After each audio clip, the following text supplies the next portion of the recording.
पारिवारिक जिम्मेदारियां निभाते हुए मन कभी कभी इतना शांत हो जाता है, क्या बताएं।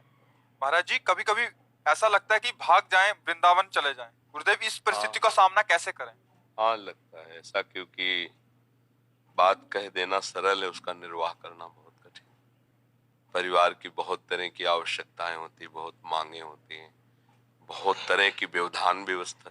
अगर उसमें भजन कर ले गए तब तो भगवत प्राप्ति बहुत सहज है। अच्छा, आप वृंदावन भाग के आओगे तो समस्या रहित है क्या? यहाँ यहाँ भी समस्या है। आप सोचो, कहाँ भाग के जाओगे? जहां जाओगे हमें वो स्थान बताओ जहां समस्या ना हो। माया के द्वारा रचित जितने भी सब स्थान हैं, अभी आप चिदानंद वृंदावन को थोड़ी देख पाए हैं, नहीं तो समस्या नहीं कोई। अभी आप जो देख रहे हैं मायाकृत रूप है, मायाकृत रूप है, ये चिदानंद रूप नहीं है। इसी में है, जैसे यही हमारा दो स्वरूप है कि ये रूप देख रहे हो पांच भौतिक मायाकृत, और जो दिखाई नहीं दे रहा वो चिदानंद रूप यही है, पर उसके लिए नेत्र नहीं। तो जब नेत्र आएंगे तो इस दृश्य का महत्व नहीं रह जाएगा।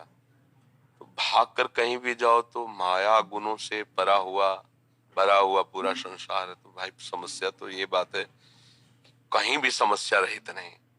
अगर आप वही समस्या रहित हो गए तो कहीं भी समस्या नहीं है।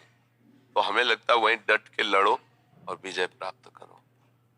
जैसे भगवान ने जिसके लिए जो कर्म विधान कर दिया है वो भोगेगा, आप उसका सहयोग करो। आपके पास अर्थ, शरीर, सेवा जो भी जितना है उतने में करो, फिर निरपेक्ष अंदर से होना सीख लो। भगवान जाने हमें जितना बल दिया, जितना सहयोग दिया हम कर दिए, अब आगे भगवान जाने। पर इतनी हिम्मत होनी चाहिए तभी बात बनेगी। नरसिंह मेहता जी के लड़के के ब्याह की बात आई तो उनका देखो, हमारे पास तो कुछ है नहीं गिरधर के सिवा, प्रभु के सिवा, ठाकुर के सिवा। तो उनका इसीलिए हम ब्याह कर रहे हैं कि आपको ठाकुर जी बहुत प्यार करते हैं। आप ठाकुर, अगर ठाकुर जी के ऊपर भार दे दो तो वो सब देख लेंगे।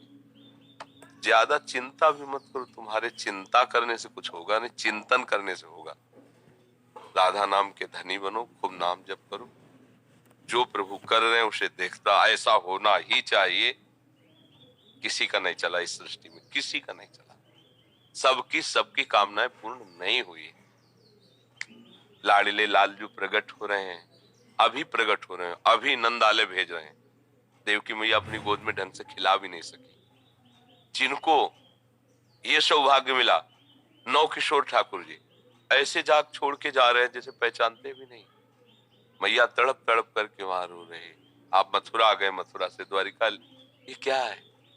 भगवान ये दिखा रहे हैं कि सृष्टि का क्रम ऐसा है, कभी विजय है तो कभी हार है, कभी सुख है तो कभी दुख है, कभी लाभ है तो कभी हानि, ये चलता ही रहेगा। विमल जी, आपके चरणों में दंडवत प्रणाम। महाराज जी, आपकी कृपा से कुछ साल से आपका सत्संग सुन रहा हूँ। आपकी बहुत कृपा हुई। आपकी कृपा से कई बार कुछ समय नाम चलता है, फिर महाराज जी किसी कुसंग या अप्रिय घटना से गुस्सा और कामना वासना प्रचंड रूप से हावी हो जाती है और सब छूट जाता है। महाराज जी, इस स्थिति में हम कैसे फिर से वापस अपने आप लेके आए? भाई छोड़ते आप ही हो, पकड़ते आप ही हो। तो अगर आप नहीं पकड़ोगे तो फिर आज का सत्संग अगर सुना हो तो उसमें था कि कोई भी संत महात्मा या स्वयं भगवान,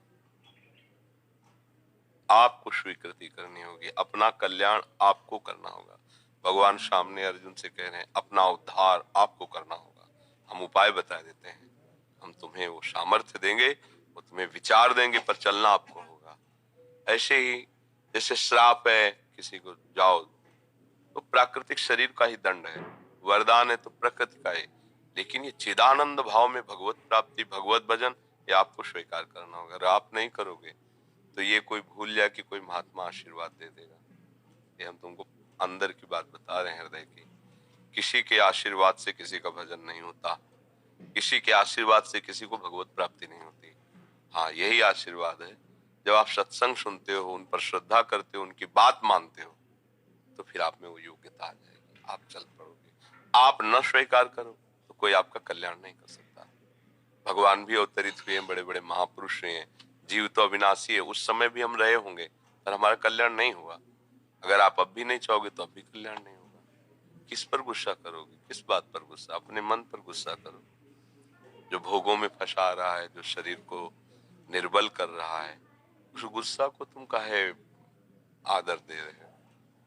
क्रोध को आदर दोगे, विषयों के भोगों की आदर प्रवृत्ति करोगे, तो फिर भजन कैसे होगा? भजन तो नाम का आदर करो तब होगा। तो यहाँ से जाना है, किस पे गुस्सा करोगे? जो ले जाने के लिए तैयार बैठा उसे तुम्हें दिखाई नहीं दे रहा, काल सिर पर मंडरा रहा है, किसी भी समय प्रहार कर देगा, कोई भी रूप रख सकता है। ऐसे जरा सा भूकंप आता है, हजारों लोग मर जाते हैं, सुनामी आती, लाखों लोगों के सब मकान सहित। बोले यार गिन लो कहीं कोई गिरा तो नहीं? बोले हाँ गिन ले, 1 2 3 4 5 6 7 8 9। बोले एक कम है यार। तो बोले तुम गिनो। उसने 1 2 9 सब 9 गिने। बोले कम है।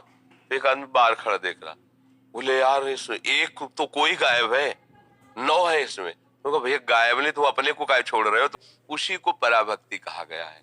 जैसे श्री हरिवंश महाप्रभु की जब महिमा का वर्णन करते हैं सेवक जी, तो कहते विद्या हरिवंश मंत्र चतुर अक्षर जपत सिद्धि भव उद्धरणम। और जब किशोरी जी की महिमा का वर्णन हित सजनी जी करती हैं, तो कहते परा द्वेक्षरा, परा विद्या द्वेक्षरा राधा। ये जो 2 अक्षर हैं ये परा विद्या है। तो राधा प्रेम सुधा रसाशो है, राधा नाम सुधा रसम, अर्थात प्रेम ही पराभक्ति है और प्रेम ही प्रेम भक्ति है। उसके शब्दों को केवल कहने की बात है। अगर हम उसे केवल पराभक्ति कह के जब व्याख्या करेंगे तो ज्ञान मिश्रित कर देंगे, और जब केवल प्रेम भक्ति करके व्याख्या करेंगे तो ज्ञान के आगे की बात होगी। जैसे हम पराभक्ति शब्द का उच्चारण करके फिर व्याख्या करें तो होगी ब्रह्मभूता प्रसन्नात्मा न शोचति न कांक्षति क्षमा सर्वेषु भूतेषु मद भक्तिम लभते पराम। मेरी पराभक्ति का ये लाभ होगा कि वो ब्रह्मानुभूति से छक जाएगा, ना कुछ सोचना है ना कुछ चाहना है, न सोचत न कांक्षत, अखंड प्रसन्नता उसके हृदय में होगी, पराभक्ति जागृत हुई। इसके बिल्कुल ये प्रेम का ही स्वरूप है। जो आत्मरति है वही कृष्ण रति है। जो इस कोटि से आत्मरत में स्थित ब्रह्मभूता शब्द आया इसमें, तो इसलिए आत्मरति कही जाएगी। उसकी ऐसी स्थिति हो जाती है, ना कुछ सोचना ना कोई चाहना। तो परा भक्ति में ज्ञान का भी चरम अवस्था का स्वरूप आ जाएगा और प्रेम का भी।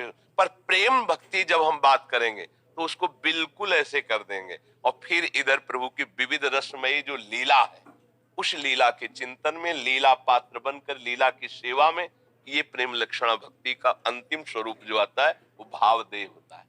भावदेह के द्वारा अपने आराध्य देव के समीप रहकर छिन छिन उनकी सेवा में, उनकी मुस्कुराहट में, अपने